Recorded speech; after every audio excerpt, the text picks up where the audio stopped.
We spend a lot of time thinking about the trip forward, that moment you catch your toe on a rug and stumble. But today, I want you to think about a different, more hidden danger, the fall to the side. It's that sudden slip that can happen when you're just reaching for something in a cabinet, or when you turn a corner too quickly in your own home. It's a deeply frightening thought, and for a very good reason. Physiotherapists and doctors know that falls to the side are among the most dangerous for anyone over 60, often leading to severe hip injuries that can drastically impact one's independence. This fear is real, and it can cause us to move with hesitation, making us avoid the very actions that help keep us strong and mobile. But what if that vulnerability isn't just a part of aging? What if your stability from side to side is a specific skill, almost completely separate from your forward and backward balance? It relies on a unique set of reactions and muscles. The reason many of us feel so unsteady laterally is simply because we've never been taught how to train this skill directly, until now. In this video, we are going to change that.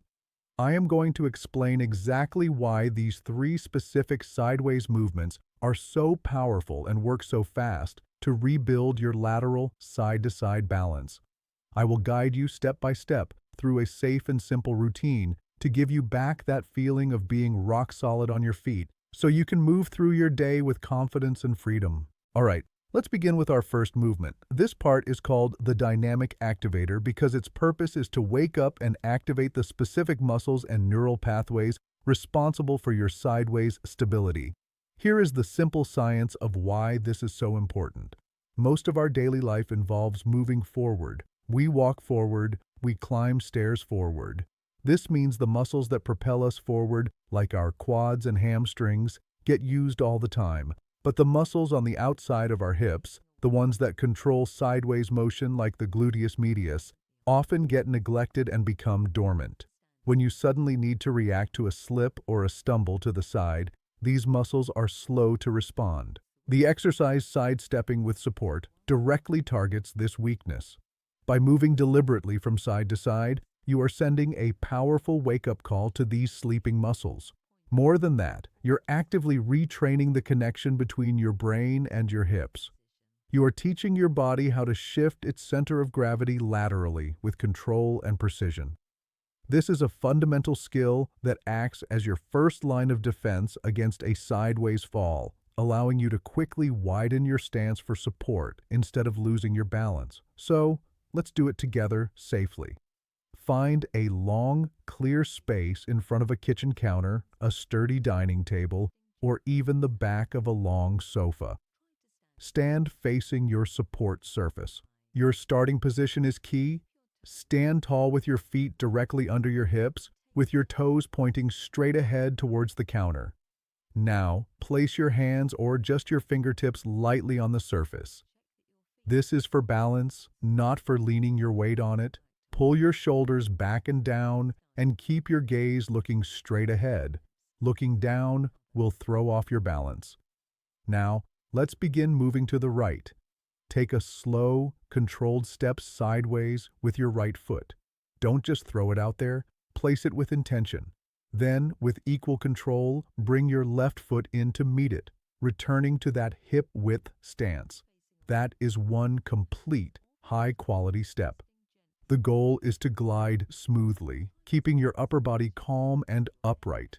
Avoid bobbing up and down or leaning your torso from side to side. Keep a small, soft bend in your knees throughout the entire movement. Let's take 8 to 10 of these deliberate steps to the right. Once you reach the end of your support, pause. Take a breath and check that your feet are still aligned and pointing forward. Then, without turning around, begin the sequence back to the left. Lead with your left foot and bring the right foot to meet it. By the end, you should feel the muscles on the outside of your hips and thighs gently working. That is the feeling of your lateral stability system coming back online. Excellent. You have now activated the muscles that control sideways movement. The next step is to teach them how to keep you stable when you are standing still. True balance isn't just about moving well. It's about the ability to stand your ground and resist being pushed or pulled off balance. This is the skill you use when standing in a line, reaching for something in a crowded space, or simply standing up from a chair and needing a moment to feel steady. The way we train this is by intentionally narrowing our base of support.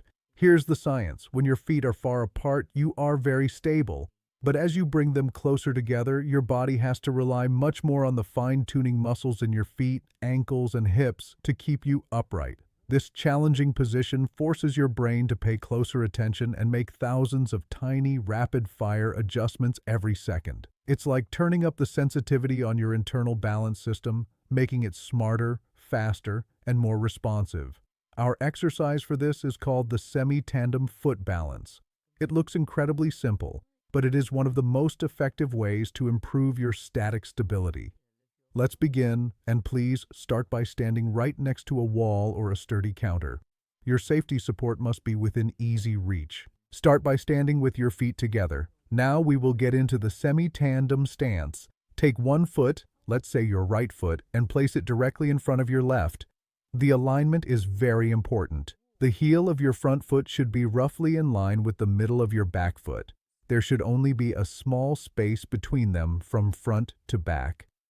The main challenge here is how narrow the stance is from side to side. Once your feet are in position, your first job is to distribute your weight evenly across both legs. Try not to lean too heavily on the front or the back foot. Feel the connection of both feet to the floor. Now, stand up tall. Imagine that string pulling the crown of your head to the ceiling, making your spine long. Keep your gaze fixed on a spot on the wall in front of you. Looking at a stable point is a critical part of maintaining your balance. Now simply hold this position. Breathe calmly and deeply. You will feel your feet and ankles making constant small movements. Do not fight this. This is the feeling of your body learning and stabilizing. It is a good thing. If you feel steady, you can test yourself by lifting your hand off the support for just a second or two. The moment you feel wobbly, place it back down. The goal is to hold this pose for 30 seconds. After 30 seconds, bring your feet back together side by side, pause, and then repeat with the other foot in front. You will likely find one side is much harder than the other. This is valuable information, showing you which side needs more work. It is time for our final and most advanced movement of the day.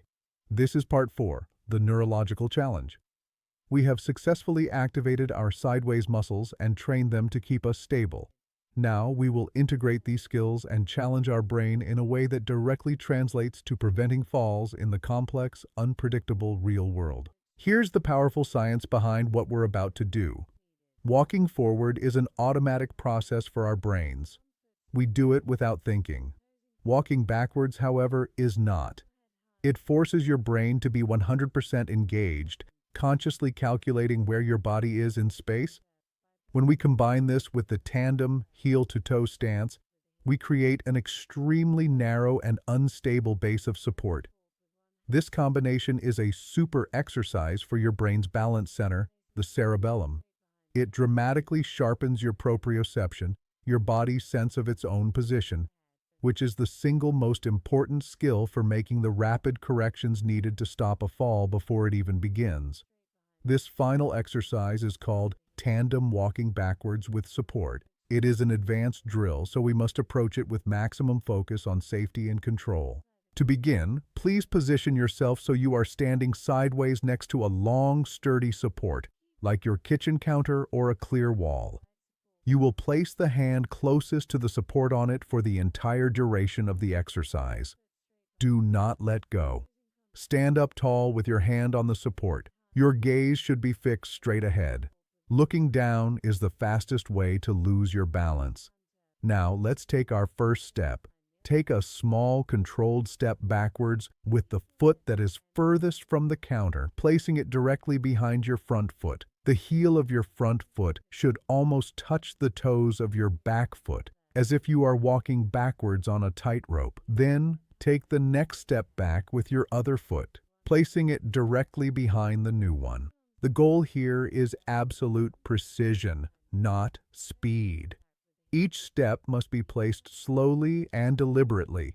You will feel all the muscles in your ankles and hips working overtime to prevent you from wobbling sideways. This feeling is a sign of your balance system getting a powerful workout. If the direct heel to toe is too difficult at first, it is perfectly fine to start with a slightly wider stance. The key is to challenge yourself safely. Aim to take 8 slow and precise steps backwards. Once you've completed them, pause, turn around, and walk normally back to your starting position. For those who feel very confident after practicing this for many days, there is an advanced progression. As you take a step back, you can slowly turn your head to look to one side and then bring your gaze forward again.